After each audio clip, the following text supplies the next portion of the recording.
रूस यूक्रेन युद्ध में रॉकेट मिसाइलों के साथ साथ ड्रोन अटैक काफी चर्चा में रहा है। ये गेम चेंजर हथियार दोनों ही देशों की सेनाओं के लिए बड़ी चुनौती बना है। दावा किया जाता है कि फरवरी 2022 में संघर्ष की शुरुआत के बाद से ही रूस ने ईरान में बने ड्रोन से यूक्रेन में जमकर तबाही मचाई। वहीं यूक्रेनी सेनाओं ने पश्चिमी देशों और नेटो की ओर से सप्लाई घातक ड्रोन से रूस के ऊपर भीषण हमले किए। यही वजह है कि रूस के सामने छोटे से यूक्रेन ने रूसी सेनाओं को बैकफुट पर रखने के लिए ड्रोन्स का प्रभावी ढंग से इस्तेमाल किया है। युद्ध में कई मौकों पर यूक्रेन रूस पर हावी होते हुए भी देखा गया है।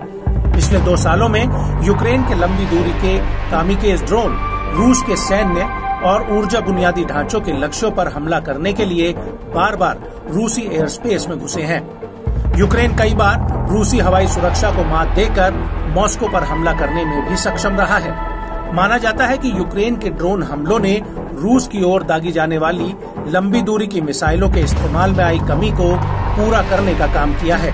रूस ने भी यूक्रेन के ड्रोन हमलों का मुंहतोड़ जवाब देने के लिए ईरान की मदद ली है। रूसी सेना ने ईरान के शहीद 2 ड्रोन की मदद से यूक्रेन को कई मौकों पर जंगी मैदान में धूल चटाई है। हालांकि यूक्रेन के ड्रोन पावर को काबू में करने के लिए रूस को बड़ी कामयाबी हाथ लगी है।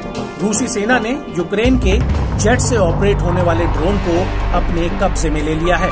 इसे जांच के लिए भी भेजने की बात सामने आई है।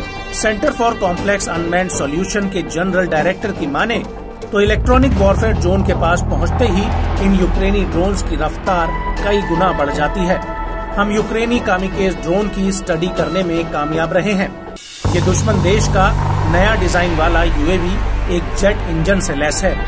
जेट इंजन का इस्तेमाल ड्रोन को ज्यादा महंगा बनाता है, साथ ही उड़ान सीमा को कम करता है, मगर इसके कई फायदे और भी हैं। Centre for complex unmanned solution ने डेटा हासिल करने के लिए ड्रोन की स्टडी की है।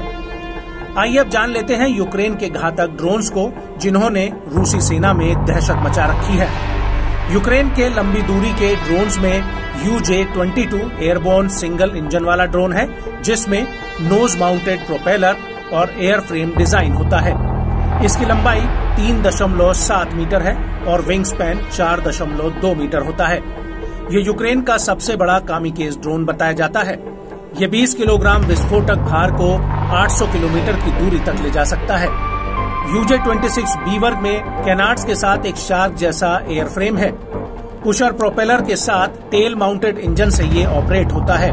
ये 20 किलोग्राम विस्फोटक भार को 1000 किलोमीटर दूर तक ले जा सकता है। दावा है कि यूक्रेनी सेना ने रूस पर हमला करने के लिए UJ-22 और UJ-26 दोनों तरह के ड्रोन्स का इस्तेमाल किया है। वहीं AQ-400 स्किथ ड्रोन का बक्से जैसा आकार होता है। ड्रोन एक पुशर प्रोपेलर के साथ टेल माउंटेड इंजन से ऑपरेट होता है। ये 32 किलोग्राम का पेलोड 750 किलोमीटर की दूरी तक ले जा सकता है। बताया जाता है कि लंबी दूरी के कामिकेज ड्रोन रडार से बचने के लिए कम ऊंचाई पर उड़ान भरते हैं। जेट से उड़ने वाले ये ड्रोन मिसाइल अटैक में अक्सर बच निकलते हैं। इनकी हाई स्पीड ही इन ड्रोन्स के लिए प्लस पॉइंट रहता है। यूक्रेन का सबसे चर्चित jet operated drone UJ-25 skyline है। ये UJ-23 पुखराज टारगेट ड्रोन का ही अपग्रेडेड वर्जन है। दोनों ड्रोन स्टेल्थ मिसाइलों की तरह ही दिखते हैं। UJ-25 को एक घूमने वाले हथियार के रूप में डिजाइन किया गया है, जो अपने टारगेट पर हमला करने से पहले लंबे समय तक हवा में रहने में सक्षम होता है। बताया जाता है कि UJ-25 स्काईलाइन का इस्तेमाल बर्डियांस्क में यूक्रेनी हमले में किया गया था।